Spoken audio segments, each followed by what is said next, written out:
Hey girl, hey, welcome back to my channel. It's your girl Misha. Thank you guys for joining me yet again for another review. We are back with a brand new review for Married at First Sight, Season 18, Episode 19, Reunion Part 1. If you are new here, then welcome. I give lighthearted reviews with a little bit of laughter and a little bit of shade and a whole lot of detail. If you're back for a second or third time, then welcome back. Y'all, please don't hesitate to like, comment, and subscribe to the channel. Share with a friend. Hit that notification bell so that you will be updated each and every time I upload a video. Now, child, let's get into it if we gonna get into it. Let me just say this. The reunion really didn't do much for me in terms of finding out anything new. There were no aha moments. And I will say that Kevin Frazier, he actually did watch this season. Okay, so shout out to you. You can tell when he watched. Okay, he actually did watch this season. I guess the scandal reeled him in. Now, one thing I did see, was that he was kind of asking the same questions, but in different ways. When was the first time you and David started messing around? Was when you went to the gym. Did you guys started messing around then? At the time that you went to the gym, was that the first time that you guys were messing around? When you guys would think about the gym, was that the first time you guys were messing around? Like, come on, sir. Let's move on, child, because we are not going to get the real, okay? So when the episode first opened up, we saw the cast. They were all arriving, and Juan was trying to be funny, talking about, well, at least all the girls aren't in matching dresses. I know that's right, honey. Shout out to Denver. So I see everybody on the stage. What is going on? Madison, you should have been matched with Jacob. He loves the 80s as well. Because that prom dress was definitely giving totally 80s. You and your man sitting there matching and whatnot with your colors and your ponytails. Both of them had a low pony, okay, sitting midway around the neck. And they both had on green. It was giving very much David's bridal. David got on his formal ponytail and they're off. And they're up to the races. Michelle, you gave them hell all season, but baby, you look good. Do you hear me? Love her or hate her, she looked good on this reunion, baby. She is representing for the 40 and up club. I love to see it. But I loved the fact that everybody pulled themselves together. Some a little better than others, but we're here. So Kevin jumps right in. We find out that Thomas and Camille are still married. They got a new place. Thomas turned that frown upside down, so it's all good. Michelle turned 40. She just celebrated a birthday. MM and Brandon are still together. He has moved in. He's using the air fryer. They just celebrated 1 year. She said she never has to worry about anything involving their love. Sure, Jan. Moving forward. Akechi trying to remain mysterious, talking about, I want to keep my love life to myself. We don't give a damn. We don't. Who cares? We don't care. Carla and Juan are still friends after all. He's actually in a serious relationship. Alan was matched before the show with a matchmaker. Okay, Patty Stanger, honey, millionaire matchmaker. If you know, you know. And the woman was ready to go on a date right before he went on Married at First Sight. Now, he could have been a trash can like the woman that he was matched with, but he told her, no, ma'am, I'm about to get married. And so it was. Now, after the trash was taken out, then they went over there and now they're giving it a go. Child, then we find out that David and Madison Tiffany, they live together now. So she moved him out of that basement and moved him into her place. Okay, no more Tide Pod loving. He out of that basement, honey. And he wanted everybody to know that they bought an investment property. Now, I'm not going to give him no pats on the back or no hand claps because that could have very well been in her name, honey. I need to see the deed. It's giving a lie. Kevin wants to know, when did this all start? Okay, and so it begins. Child on the honeymoon, but let's hear what they have to say. Okay, let's hear the lie. She claims it happened at 3.5 weeks after they started going to the gym. Ma'am, you were sneaking out all the time, and it was happening well before 3.5 weeks. Now, David finally admitted that it was the honeymoon. He's like, yeah, I mean, on the honeymoon. And I was thinking to myself, I wish that it was Madison that had walked down the aisle. And that's why I was telling y'all, and so y'all gonna start listening to me. Didn't I tell y'all that that's the reason why he was so willing to do whatever with Michelle? Because he already had Madison in his back pocket. He knew that Michelle was going to more than likely say no. But in order to keep up this good guy facade and have all of the viewers on his side until the bitter end, until he made that dumb mistake, he was going to go through with it because he already had a plan B. He ain't fooling me. But see, he was fooling the other people, but that's okay. Moving forward. I thought that was a very crazy thing to say. Okay, especially with Alan sitting right there, but I guess they've all moved on, and I'm doing air quotes. So then he says that he reached out to everybody about his marriage, cousin Denise. Baby, Denise do not want to be in that now, Mo, one of your lies. Denise has opted out, okay? She doesn't want to be in it. He said he was reaching out to everybody. So Alan wanted to know, well, when did you decide to reach out to my wife? Honey, I know that's right. Alan said, I looked like a fool in the end because I thought that you were becoming my friend and I had your back. No, honey, they look like the fools. And they always will look like the fools. So don't worry about it. Please don't worry about it. So then Kevin wanted to know about the text message and the food. Michelle said, I knew it was a lie. And I wanted him to come clean. But then he told another lie and another lie and another lie. He's like, yeah, and I thought after the other lies, you would just drop it. She said, oh, but you don't know me. I know that's real. So then we see a never before seen clip.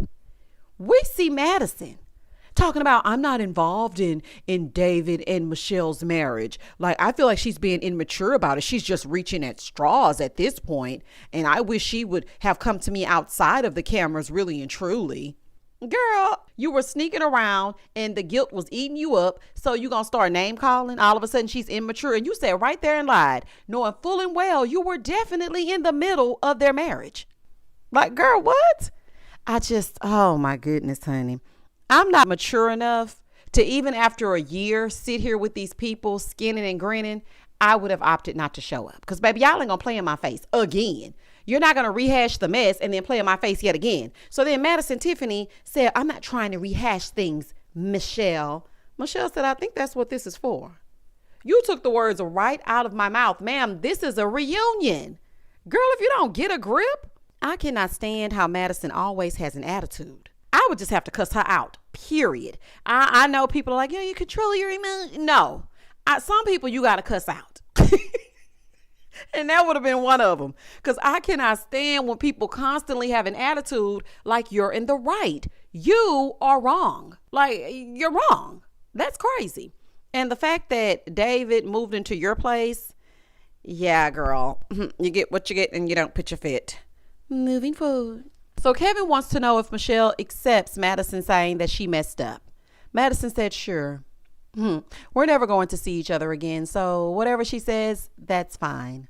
Madison all holding David's hand, trying to convince the world that they're in love. He's the best. I love him. I love My Little Pony. My Little Pony. Child. So then Madison decides to lie and say that she did try with Alan. What? Did you just say I did try? Madison, you are running me crazy. You are running me crazy. Why do you keep lying, saying you tried with Alan when you did not? The things that she says, they make no sense.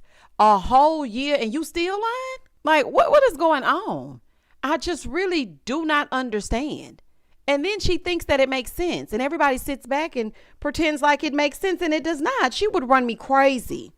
So then we find out that they talked every day, which is not a surprise to me. And Kevin wanted to know how many times were they sneaking around? See, this is where he keeps repeating the same question in different ways. She said the only night we snuck around is when we had that major blow up, that big fight. And the only reason why y'all had that big fight is because you want to find an excuse to dip out. That is the oldest trick in the book. Low life men who like to cheat, they go by that code. They start a big argument and then you don't want them around and they don't want to be around you. So nobody's none the wiser when they leave the house and go and sweep the streets. You're just like them. Girl, there wasn't a major fight. The man prefaced it by saying, I don't know the right words to say, so don't take offense to this. I'm going to say this, but I know these aren't the right words, which they were. But he used the term transactional. I'm going to go call Amanda. I can't believe this. Yeah, you went to call Amanda, all right. Moving forward. Here go MM. Talking about, I was just shocked that David would do that. I would never imagine that David would do that. Yes, David would do that. That's how he had all y'all fooled, because he was looking like, I'm the one that's bending over backwards to keep this marriage going. Girl, and anyway, you said you loved it when y'all were on that last episode, honey, because I really can't buy nothing you talking about. So then Juan says, after seeing it, it was hard to trust David. Thomas said, I felt bad for Alan because it's about respect. The bottom line, it's all about respect. And of course, here comes Ikechi talking about, I saw it from day one. Well, you were never around because you were too busy trying to hurt MM. He was over there doing cardio, and I felt like he was kind of changing to be closer to her. But I say, who gives a F? As long as y'all love each other, that's all that matters. Oh, we know a slime bucket like you approves. Hashtag slime bucket behavior. We know that you approve. Okay, because you don't know how to act. So therefore, and thus and such, we don't give a damn what you got to say. David goes ahead and says that he wants to sincerely apologize to Michelle. He gives this same old song and dance and this excuse of him not getting any attention. He apologizes, and then he does the same thing again to Alan. Sir, save it. I am sick of this same old bullshit. Okay. It's too late to apologize. It's too late. Like, just be quiet, y'all. Just be quiet. So then MM noticed that they were wearing rings, and they were like, no, it's just a symbol of our commitment. Juan was there as well. Juan, don't piss me off. And I think you knew this whole time. Listen to me. I don't care for them individually or as a couple. So I feel like we can just move on from this, because everyone is trying to normalize this cheating, and it's triggering me. And y'all would go get some rings from the middle of the mall kiosk. Okay. It's so befitting. And the fact that everybody's just sitting here like this is normal, this is crazy. And I also want to say this, the fact that these people are all like, aw, to these promise rings is insane. And then you called Michelle childish. You going to get a promise ring that you probably paid for. That's childish. Moving forward, Camille and Thomas. So now it's time for Camille and Thomas's couple segment. Camille says that their relationship has been steady and they went to London for their 1-year anniversary. Well, you know Thomas gonna do it big, baby. I know that's right, honey. London and Paris. Thomas, I see you swagged up, honey. Got your little hair with a part in it and whatnot. Okay. A notch up on the swagometer. Okay, I ain't gonna never let Camille live that down. So then Kevin brings up the swag, and Camille talking about, yeah, I knew it was there all along. Girl, please. You did not know anything. You made that man feel so bad about everything about him. You need a little sprinkle of seasoning yourself. So then Kevin brings up the blackness that was brought up this season. Thomas said that people have this caricature of what they think a black man looks like and what he's supposed to act like, but he just wants to be himself. And I love that, Thomas. I really do. Because, black people are definitely multidimensional. Camille. Okay, because you were definitely acting like he wasn't black enough. But then Camille tried to pretend like she knew all along that he was as black as he could be. And this was the thing. I feel like it was some BS at moments, because she spoke on respecting Thomas and loving him for who he is. But I saw something different when the season was going on. Now, the fact that the two of them are good now, I love that for them. I really do. Then we saw that old lady lingerie again. Hey, girl. And then she said that she wanted to make him wait for it. And Kevin wants to know what's changed since the cameras have gone away. She says their conflict resolution is awesome. And let me just say that is the key to a healthy relationship. And I really love that for the two of you. As long as you keep that up, you're going to be fine. Because conflicts are going to come, but it's all about how you handle them. So a man that can sit down with you and be able to hash things out in a respectable way, that's great. Then Kevin asks what's happened since decision day. She says she's gotten closer to his mom. They go to visit her. He's gotten closer to her family. Kevin wants to know about kids because of the age gap. She said that, Swaggy T is young at heart. They both think it's going to be fine and they have time to have kids. Then we see a never before seen clip of Thomas and Camille going to a parenting class. And I thought that clip was so cute. Now, listen to me, production, for next season, because I will not be joining you. But I want to say this. I would have loved to see this instead of transactional Tiffany and My Little Pony. I would have wanted to see this more, because these are real things that married couples experience together. If they're going to be parents, This experiment was great to see how each of them are going to do with the baby. Because the last time we saw somebody with a baby, it was Miguel and Lazy Lindy. Okay, and we see how that turned out. So I really would have loved to have seen this. But Thomas, I feel like you needed that class, baby. Why don't you have your elbow on that baby head? That's not going to work in real life. That is not going to work. Now, she said it may be another year before they start trying to have children. She really wants to have children. She feels like she was made for it. I'm very happy for Camille and Thomas. I wish them nothing but the best. They look great together. They seem to complement each other. They are settling in just fine. And I love everything about it. MM and Ikechi.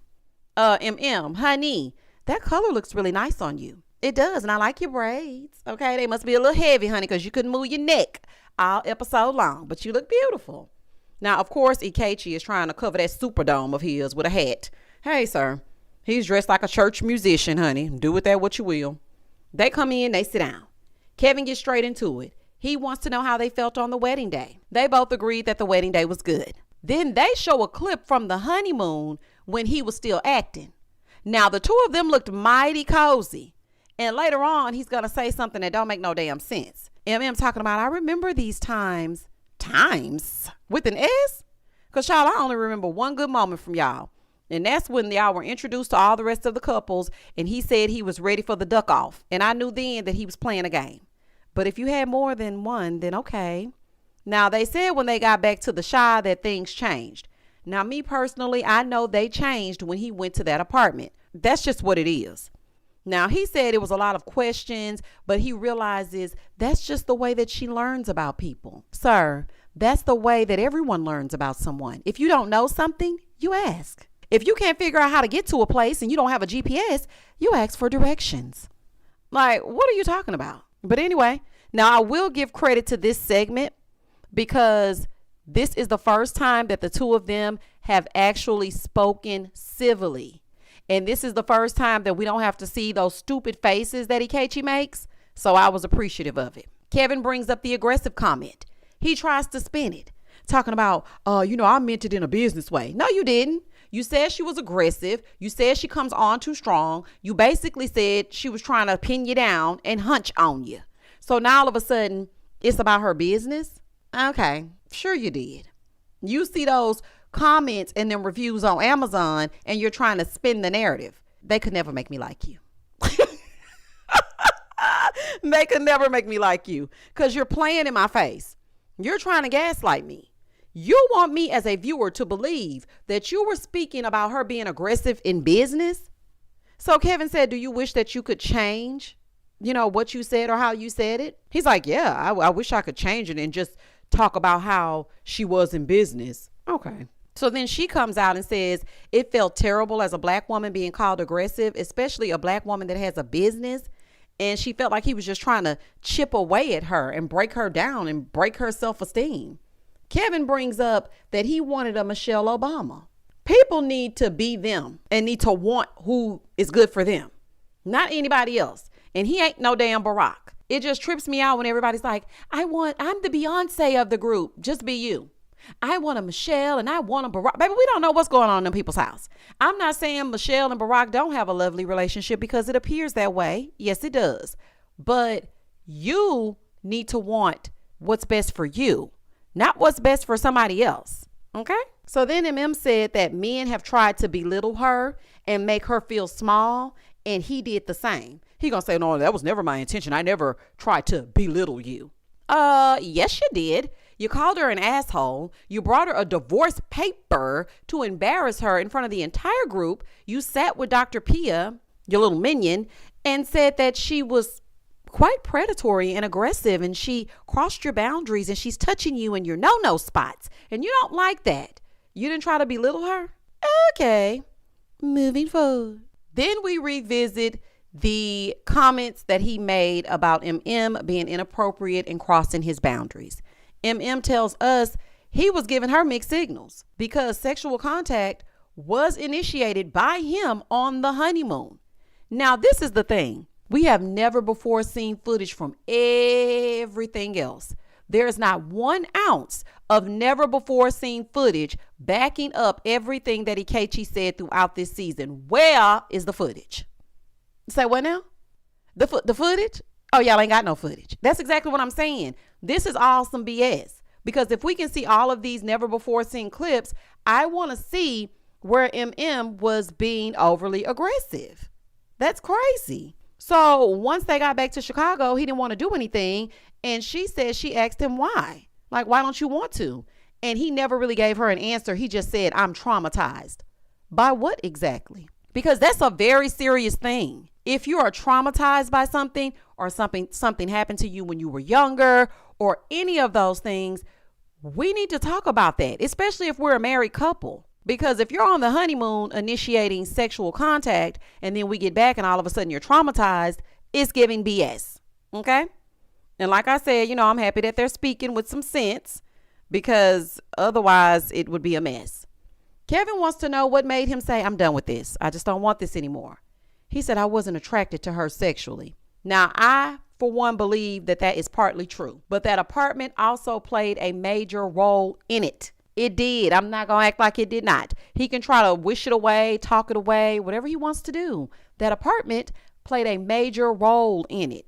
But I don't think that he was physically attracted to her. I believe that. I don't think he was.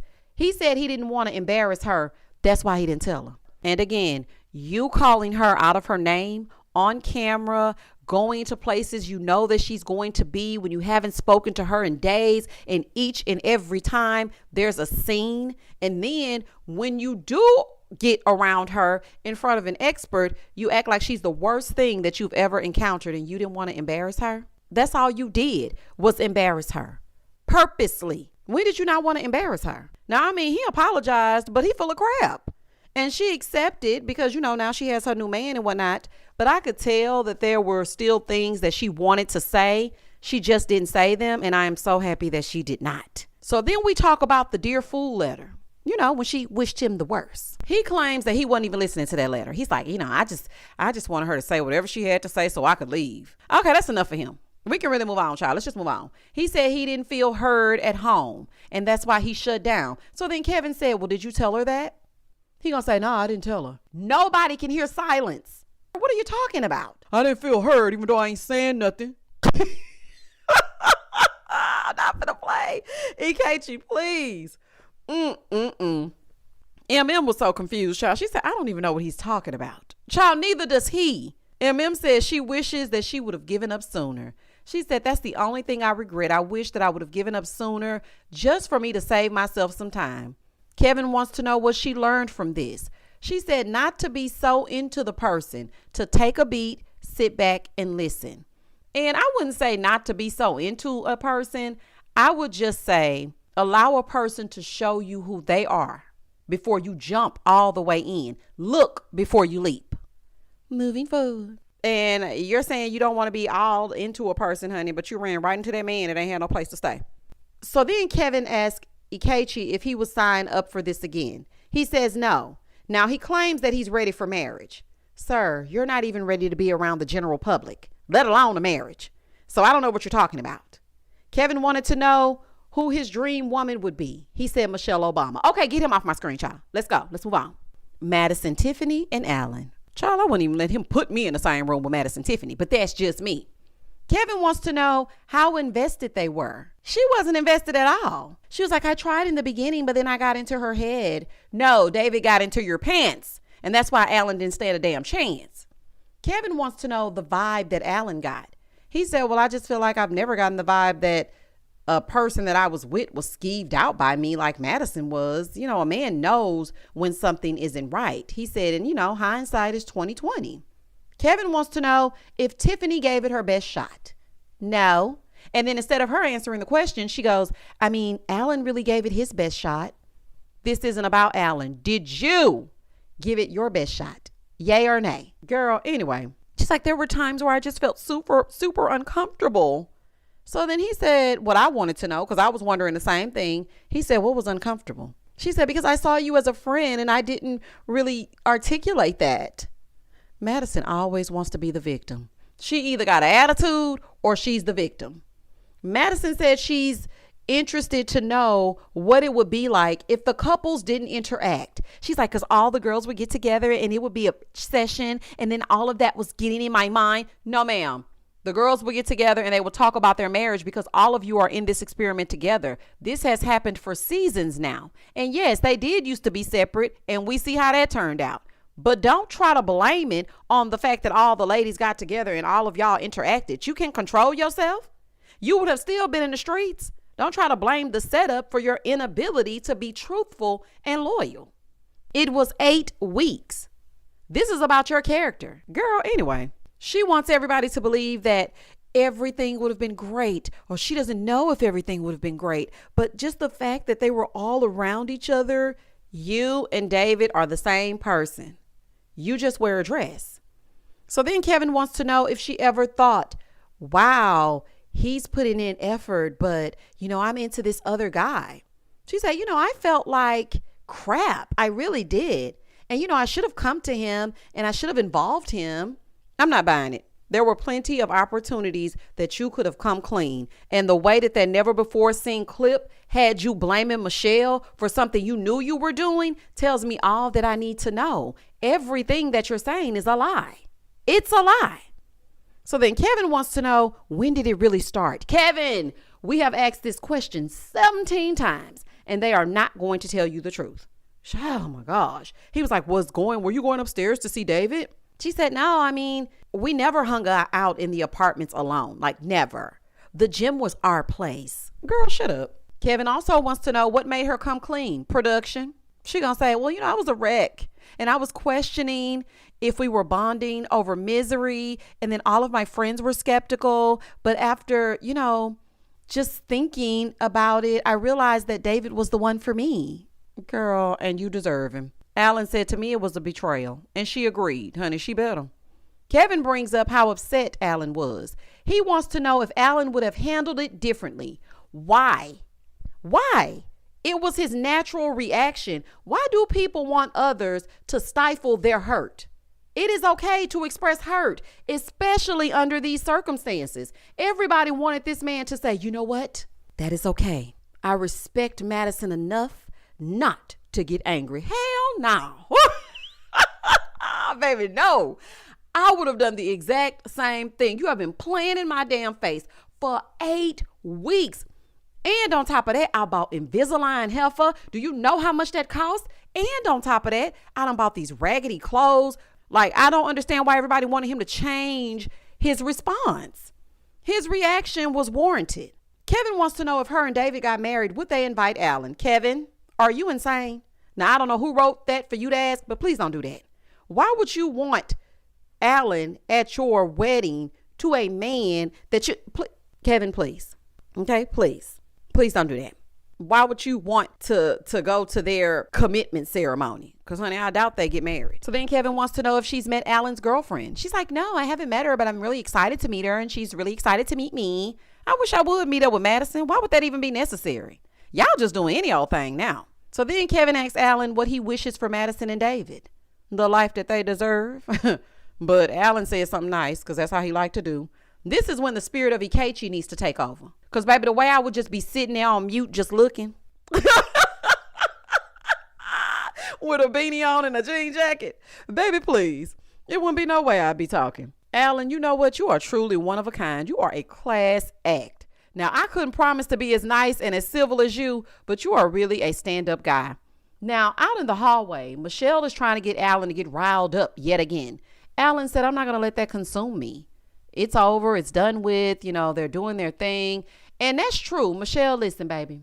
We are in the 40-40 club. There is no reason that you should be still this invested in what happened. I understand it happened to you and not to anyone else. So I can't tell you exactly how to feel. But don't let these people a year later still have that kind of hold over you. And stop trying to rally Alan, honey. He don't want nothing to do with that. He don't give a damn. So now it's time for all of the ladies to take the stage. Kevin wants to know answers to these rapid fire questions. First question up, who gives the best advice? They all said Camille. And I was shocked because I thought they were going to say Carla. Who's the life of the party? They said Carla. But then Camille tried to include Madison. And I was like, girl, I don't give a damn about no Madison. The next one, who would you talk to 10 years from now? And they all basically said, we're all going to talk to each other. So then we find out that Madison and Camille are close. I knew I was side-eyeing Camille for a reason. I knew it. And I knew she was on their side by how quiet she was at the retreat when everything came out.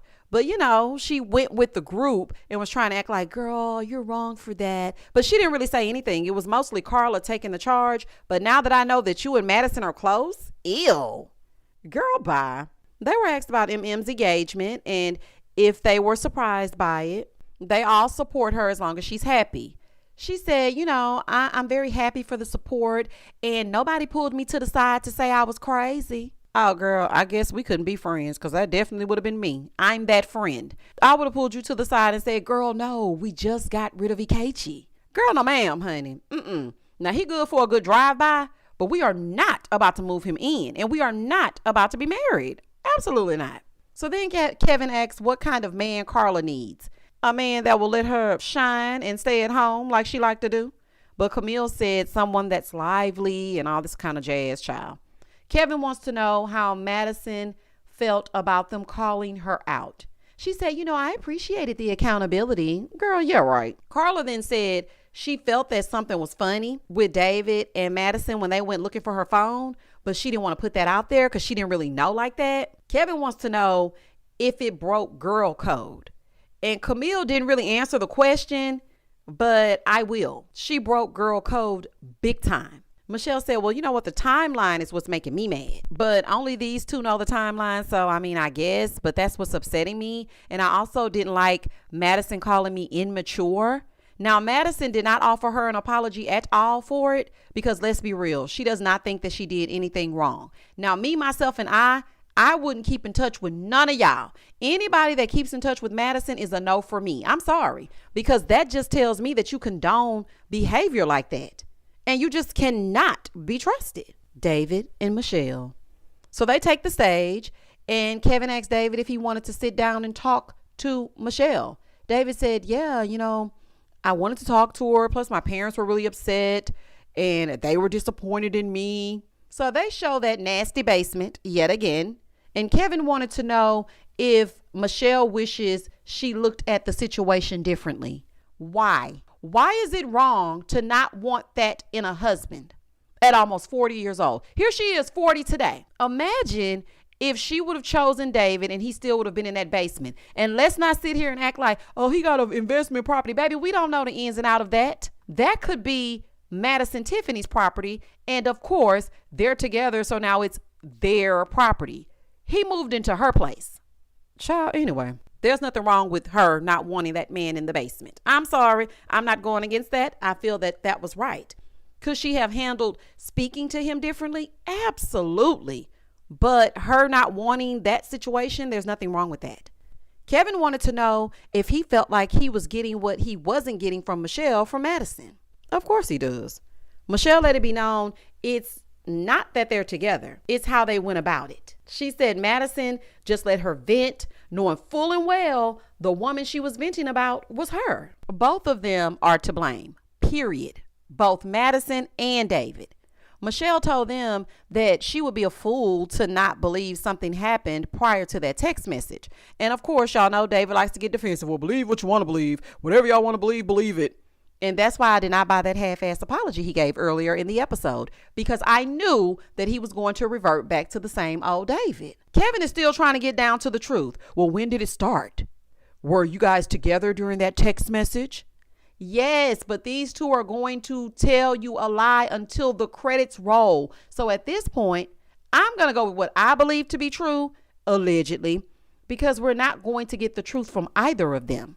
To be continued. And that was the end of the episode. So next week, we get part 2. And then that concludes Married at First Sight, season 18, Chicago. Child, let me go see what they're talking about over here with these never before heard secrets or whatever this. Child, let me go see what's going on. Y'all comment down below. Tell me exactly what you thought about Reunion Part 1. Comment, and I'm going to comment back. Please don't hesitate to like, comment, and subscribe to the channel. And as always, stay safe, stay blessed, spread love, not germs. Peace.